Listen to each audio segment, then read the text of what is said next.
Diabetes mellitus affects 425 million people worldwide, including more than 7% of the United States population. Kind of a big deal. In fact, we're going to devote 4 sketches to this topic. First, we'll focus on the clinical presentation and diagnosis of diabetes, a bread and butter topic for the outpatient clinic. Though, should probably take it easy on the butter. In part 2, we'll cover the management of diabetes. Part 3 will be a discussion of chronic diabetes complications. And part 4 will cover acute complications. Let's get this race underway. Oh, actually, it seems the number 2 car is having some trouble. That doesn't look good. Welp, as that little Eggman figures out what's wrong, let's talk about the categories of diabetes. Type 2 diabetes is by far the most common type, accounting for over 90% of diabetes in the United States and other Western countries. The prevalence has exploded over the past few decades as a result of the obesity epidemic. If you take a close look at that egg, you'll see that he's labeled prize inside. We use the word inside to symbolize insulin, not only because of the awkward alliteration, but it's also because insulin is the major anabolic hormone of the body, bringing nutrients inside the cell for use and storage. Think of type 2 diabetes as a condition of relative insulin deficiency. An interplay of genetic and environmental factors leads to a combination of insulin resistance and defective insulin secretion. Let's start with resistance, represented by this egg dude facing some resistance as he tries to adjust that tire. Insulin resistance forces the pancreatic beta cells to secrete more and more insulin in order to have the same effect. It's thought, however, that these beta cells have underlying defects in their ability to produce insulin. And now that all this insulin is needed, these defects really begin to become a problem. Not good timing. Over the course of years, beta cells begin to burn out. Basically, there's beta cell loss and dysfunction. As depicted by this other egg guy, dysfunctional and empty inside. I know what it's like. As a result, we have a decline in insulin secretion. Once insulin production is unable to keep up with demand, blood glucose levels rise. To make matters worse, hyperglycemia itself leads to further dysfunction, inflammation, and even destruction of beta cells, which makes the relative insulin deficiency even worse. It's a vicious loop. Though most type 2 diabetics still produce some insulin and are not insulin dependent, long-standing disease leads to continued loss of beta cell function, and patients may eventually require exogenous insulin for glucose control. On to race car number 1. Type 1 diabetes accounts for 5 to 10% of diabetes in the United States. It's caused by autoimmune destruction of beta cells within the pancreatic islets, as depicted by the antibody wrench lodged inside that beta scotch candy. This leads to an absolute insulin deficiency and increased blood glucose. These patients require insulin therapy to survive. In addition to type 1 and type 2 diabetes, there are also other, less common diabetes syndromes. The first is maturity onset diabetes of the young, aka MODY, represented by this moody prince here, angry that the favored cheesecake car is out of the running this year. MODY is the most common form of monogenic diabetes, meaning it's caused by a single gene mutation. MODY is inherited in an autosomal dominant pattern, symbolized by these recurring autosomal dominant domino shutters. The underlying pathophysiology of MODY is slightly different from both type 1 and type 2 diabetes in that insulin secretion isn't severely impaired, as it is in type 1, and insulin resistance isn't a factor, as it is in type 2. MODY presents with non-insulin dependent diabetes in patients before age 25. So we've made this moody kid pointing towards the number 2 race car to remind you that, like most type 2 diabetics, MODY patients are not dependent on insulin. Diabetes can also result from certain diseases that damage the pancreas.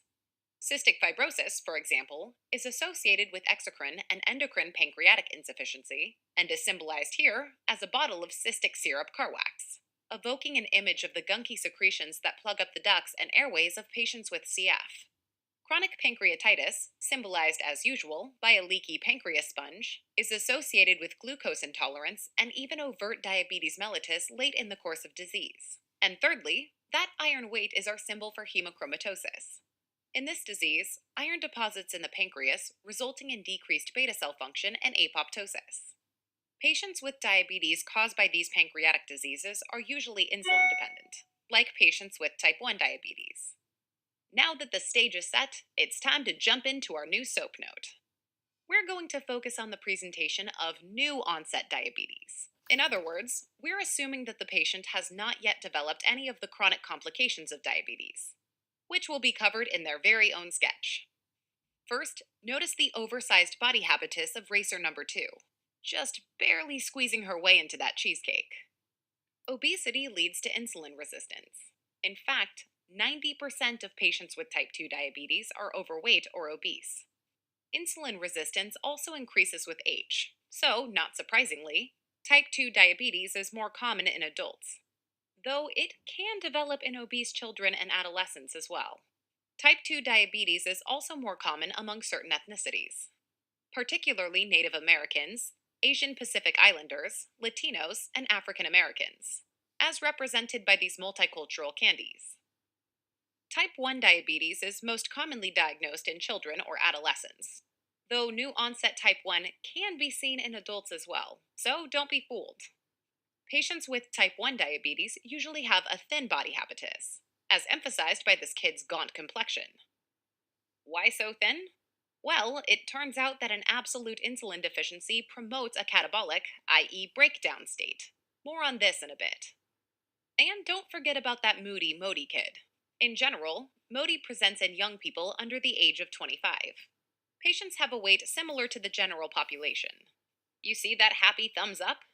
Even as her racing career quite literally crumbles underneath her, she's still in good spirits. That's because the majority of patients with type 2 diabetes are asymptomatic at diagnosis. Their disease is, instead, detected through screening laboratory testing. Type 2 diabetes generally develops gradually and can be asymptomatic for years. Unfortunately, as a result, a large population of type 2 diabetics don't know they have the disease and may already have chronic diabetes complications by the time they're diagnosed.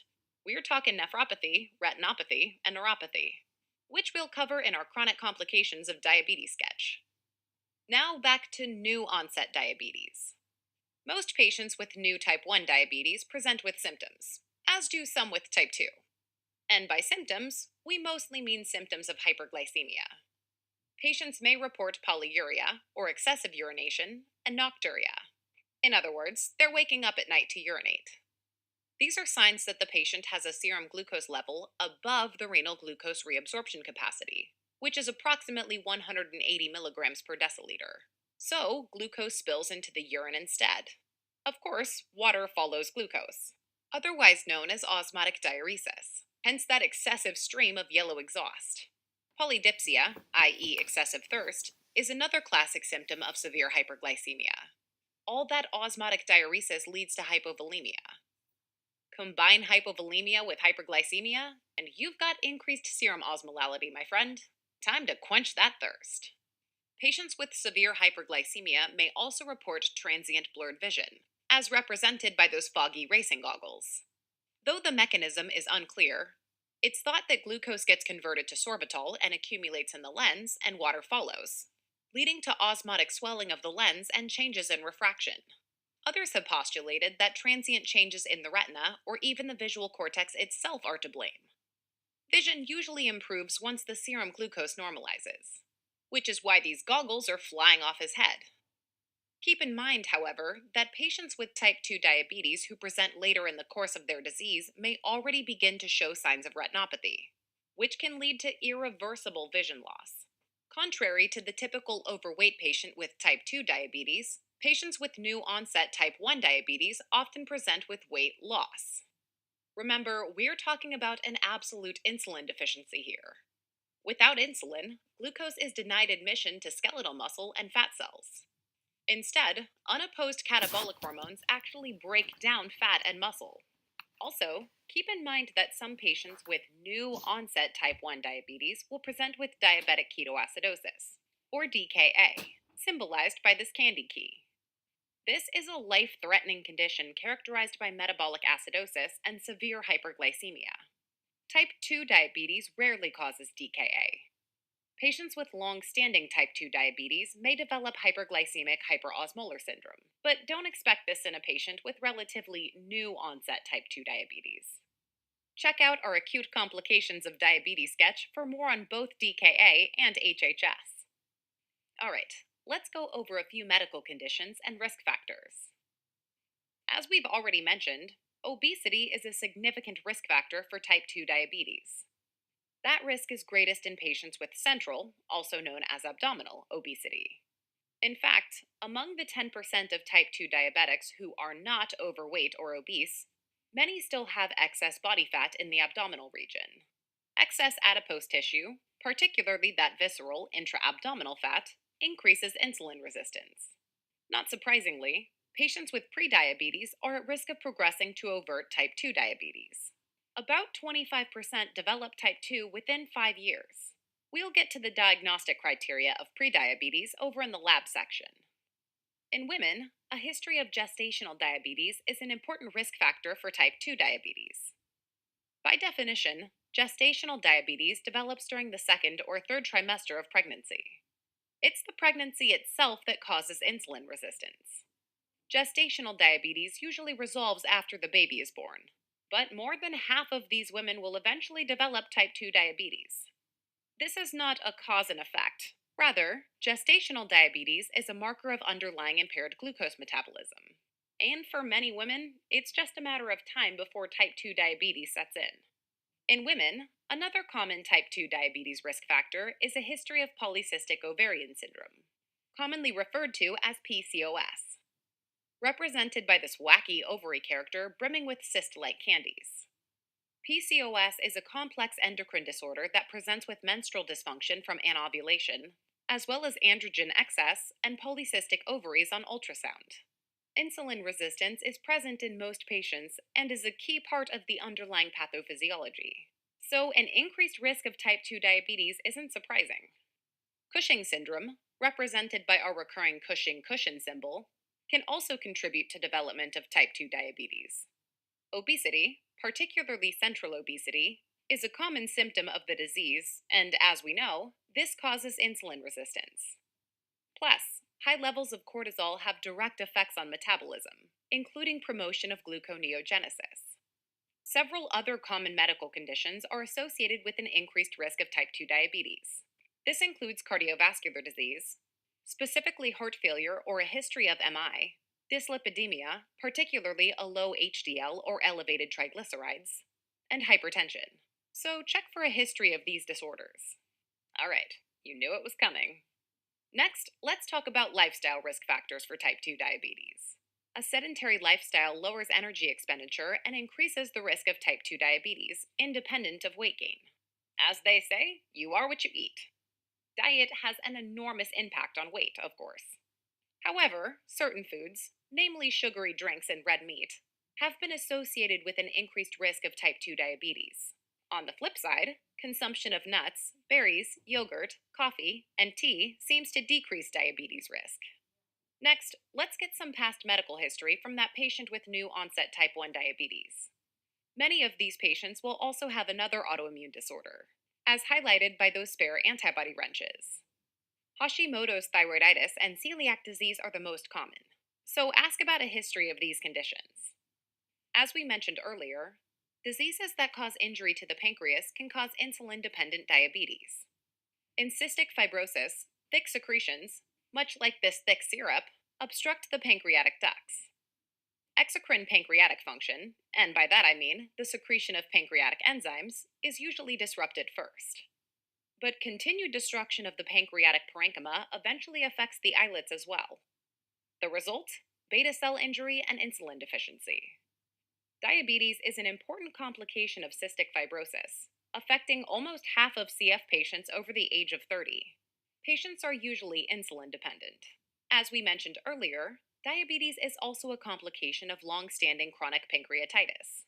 Here, progressive destruction of the pancreatic parenchyma can lead to both exocrine insufficiency and endocrine dysfunction. As you would expect, diabetes from chronic pancreatitis is usually insulin dependent.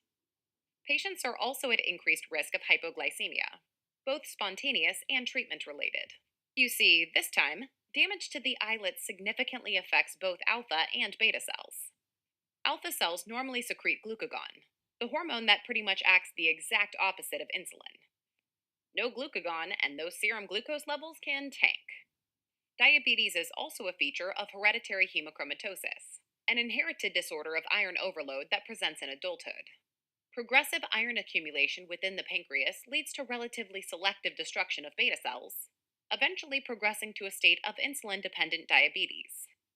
Most patients will also have other signs of hemochromatosis, such as liver disease or skin hyperpigmentation, hence the colloquial term bronze diabetes. Alright, let's move on to family history. Turns out that most patients with type 2 diabetes have a family history of the disease. In fact, 40% have at least one affected parent. You can also think of it this way: having a first degree relative with type 2 diabetes increases your risk by 5 to 10 fold, even after controlling for BMI. The genetic risk comes from complex polygenic factors, lots of genes gone awry. In contrast, most patients with type 1 diabetes do not have a family history of diabetes. Patients with MODY usually have a strong family history of diabetes as well. Not surprising given its autosomal dominant inheritance pattern. Because of the heterogeneity of this disorder, relatives may have been misdiagnosed as type 1 or type 2. So ask about all diabetes types. Next, ask about meds. Don't be surprised to see elevated blood sugars in patients on steroids. Systemic glucocorticoids are a common cause of hyperglycemia and can contribute to development of type 2 diabetes. The effect is dose dependent. The mechanism is multifactorial, but includes increased hepatic glucose production and increased insulin resistance. At Sketchy, we always represent glucocorticoids with an eerie moon face, reminiscent of the moon faces that can develop in patients on long term systemic glucocorticoid therapy. Patients on glucocorticoids who develop type 2 diabetes usually have multiple other risk factors, or even prediabetes. Watch out for those Zapine sour candy hazards on the track as well.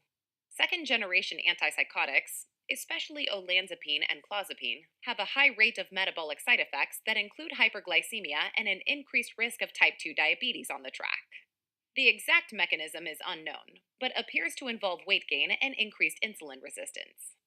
Protease inhibitors and nucleoside reverse transcriptase inhibitors, two classes of antiretroviral therapy, are also associated with hyperglycemia and an increased risk of type 2 diabetes. Protease inhibitors can cause apoptosis of pancreatic beta cells and peripheral insulin resistance, while NRTIs alter fat distribution, which, as we well know, enhances insulin resistance. Protease inhibitors share that Navir suffix, remember, and in the Sketchy universe, NRTIs are embodied by the Knights of the Round Table. So we've labeled the candies accordingly. And lastly, check out those thighs. Unsightly pale thighs are our recurring symbol for thiazide diuretics, which are associated with dose dependent elevations of plasma glucose and an increased risk of type 2 diabetes, though these effects are rare at the low doses recommended by current guidelines. So don't be afraid to let those thighs shine. Alright, next, let's get some objective data. In patients with suspected type 2 diabetes, measure waist circumference to assess for abdominal obesity in addition to calculating BMI. In particular, this info is used in the diagnosis of metabolic syndrome. A skin exam in a type 2 diabetic may reveal acanthosis nigricans, which is a sign of insulin resistance.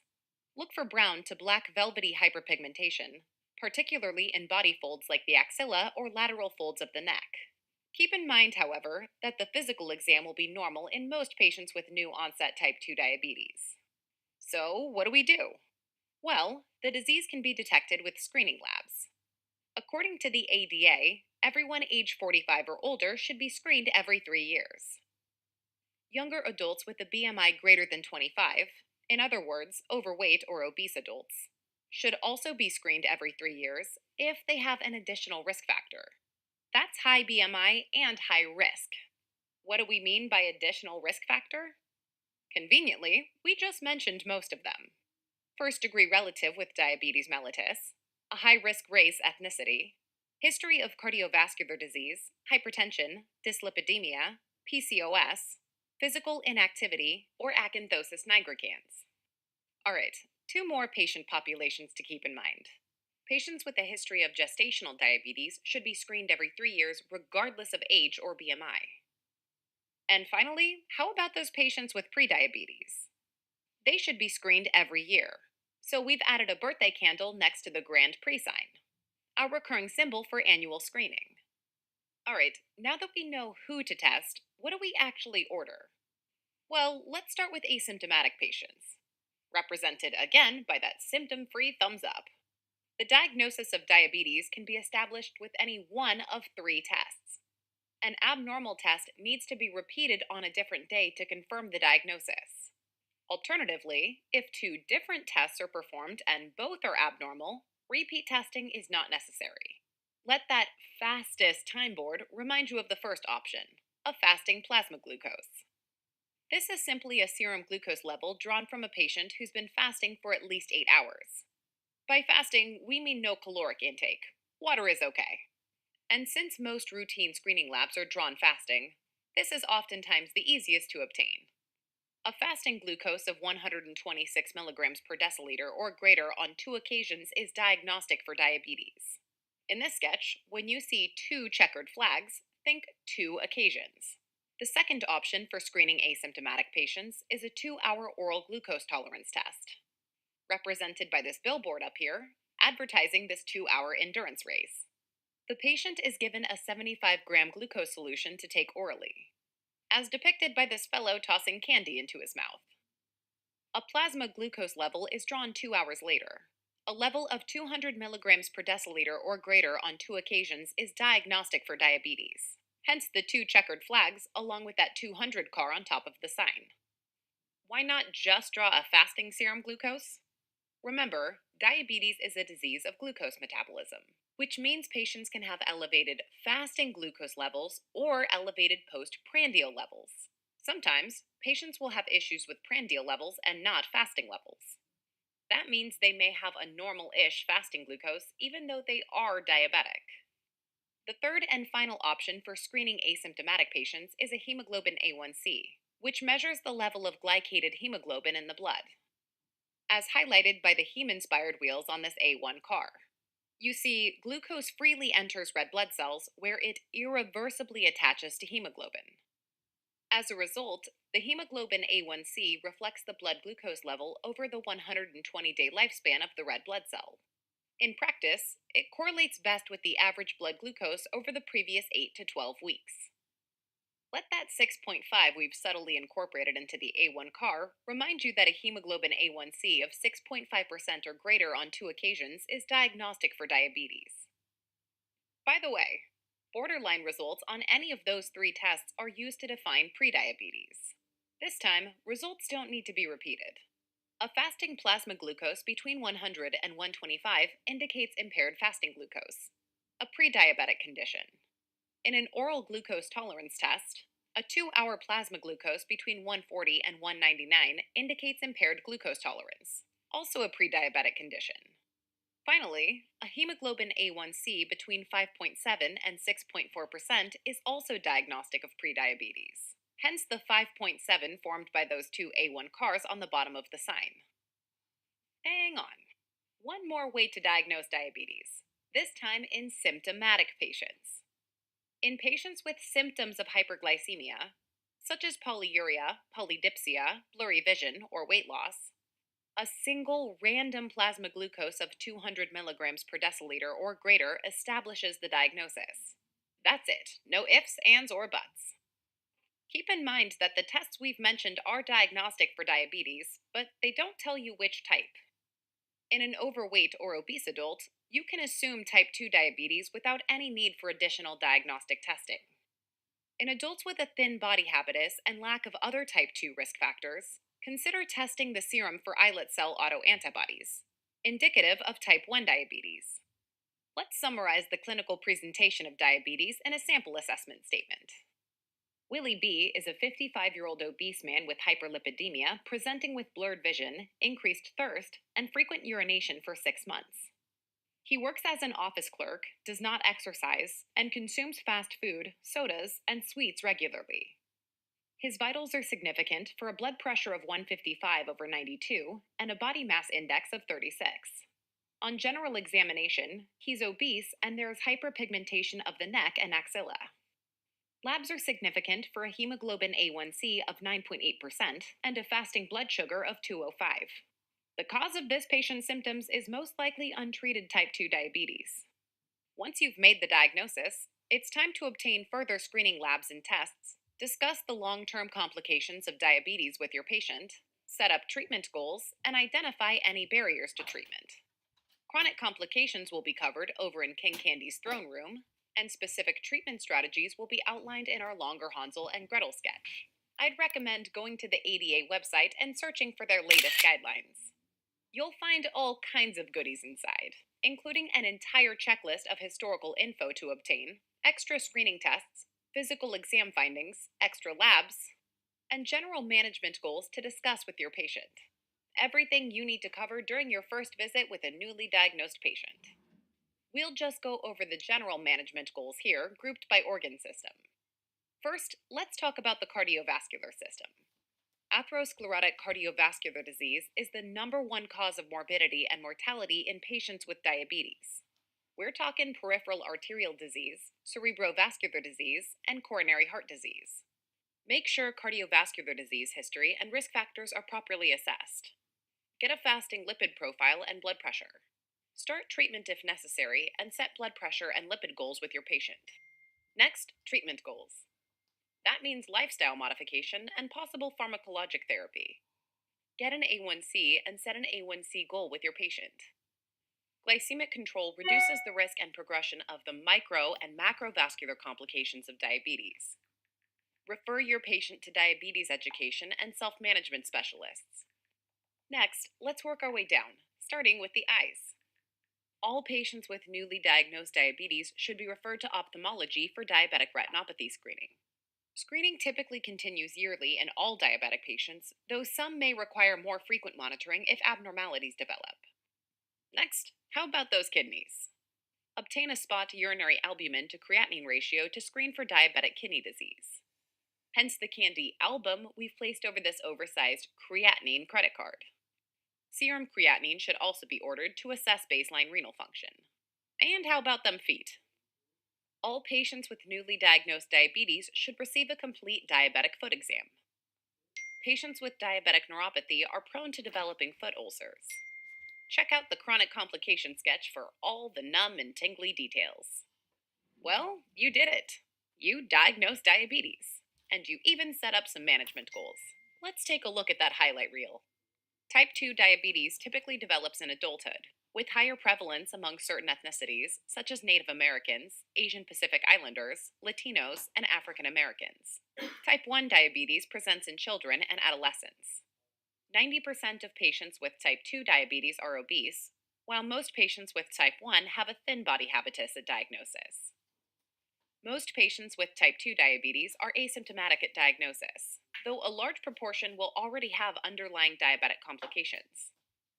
Patients with type 1 diabetes usually present with symptoms, including polyuria, polydipsia, blurred vision, weight loss, or even DKA. Risk factors for type 2 diabetes include obesity, prediabetes, a history of gestational diabetes, PCOS, family history of type 2, Cushing syndrome, sedentary lifestyle, diet, as well as cardiovascular disease, dyslipidemia, and hypertension. Add meds to the list too, including glucocorticoids, second generation antipsychotics, protease inhibitors, and NRTIs. Get a waist circumference